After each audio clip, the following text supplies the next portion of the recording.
आज का विषय है कार्तिक मास में कितने तार की बत्ती कहाँ कहाँ जलाएं। इसके अलावा कार्तिक मास में रोजाना कहाँ कहाँ दीपदान करें। कार्तिक मास में दान दीपदान का बहुत महत्व है। जितना हमसे हो पाता है हमें जरूर करना चाहिए। कुछ जरूरी दीपदान भी हमें रोजाना करने चाहिए। अगर आप रोजाना सुबह मंदिर जाते हैं तो सभी देवी देवताओं के समक्ष दीपदान जरूर करें। पीपल के समक्ष दीपदान करें, तुलसी के समक्ष दीपदान करें, आंवला के समक्ष दीपदान करें, केला के समक्ष दीपदान करें, कदम के बड़ के समक्ष दीपदान करें। इन पूजनीय पेड़ पौधों को जरूर दीपदान करें। इसके अलावा रोजाना शाम को घर की छत पर दीप जरूर जलाएं। इसे आकाशी दिया भी कहते हैं। इसके अलावा किसी कुएं पर, रास्ते में, कोई भी नदी, तालाब में या पोखर में भी आप दीपदान कर सकते हैं। कार्तिक मास में कितने तार की बत्ती किसके निमित्त जलाई जाती है, किसके निमित्त बनाएं। कार्तिक मास की बत्ती कितने तार की बनाएं? 35 तार की 35 बत्ती बनाएं। फिर इन 35 बत्तियों को मिलाकर एक बत्ती बनाएं। ये कार्तिक मास की बत्ती घर पर या मंदिर में जला सकते हैं। आप जलानी है सुबह तारों की छांव में जलाएं, या फिर शाम के समय भी आप जला सकते हैं, या फिर सुबह शाम भी आप जला सकते हैं। ये बत्ती आपने सूर्य उदय से पहले जलानी होती है। अगर आप सूर्य उदय से पहले स्नान आदि कर लेते हैं तो आप सुबह इस बत्ती को जला सकते हैं। सूर्य उदय के बाद आप इस बत्ती को ना जलाएं, शाम को, उसके बाद आप शाम के समय बत्ती को जला सकते हैं। चाहे तो आप सुबह शाम बत्ती जला सकते हैं, चाहे आप सिर्फ शाम को भी बत्ती जला सकते हैं। ये आपकी मर्जी पर निर्भर करता है। आपने 2 समय जलानी है बत्ती या फिर एक समय। नंबर 2, तुलसा जी की बत्ती कितने तार की बनाएं। तुलसा जी की बत्ती आप 8 तार की 8 बत्ती की एक बत्ती बनाएं।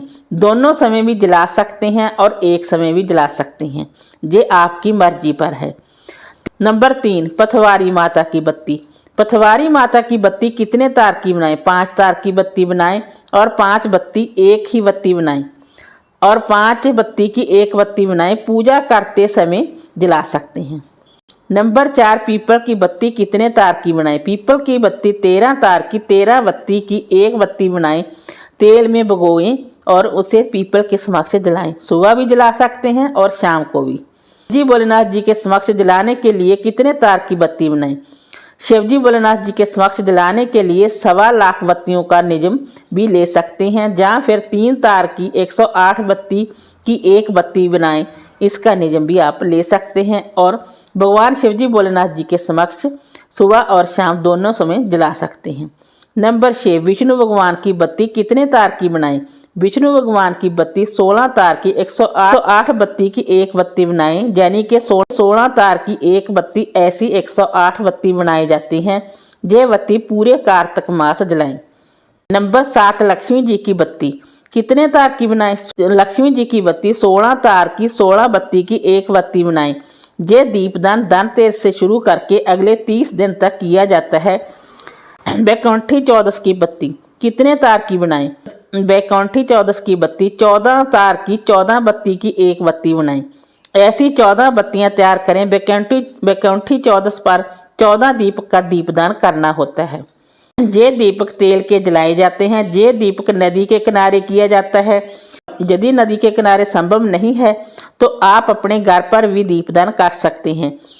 एक दीपक अपने घर की पानी या नल के पास जरूर जलाएं। वैकुंठी चौदस पर 365 तार की बत्ती का दीपदान भी किया जाता है तथा 14 आंवला दीपदान भी किया जा सकता है। तीर्थों की बत्ती कितने तार की बनाएं? जब भी किसी तीर्थ या पवित्र नदी पर जाएं तो 108 तार और 365 तार की बत्ती का दीपदान करना चाहिए। गंगा मैया की बत्ती कितने तार की बनाएं? गंगा मैया के लिए 10 तार की 108 बत्ती बनाएं। वीडियो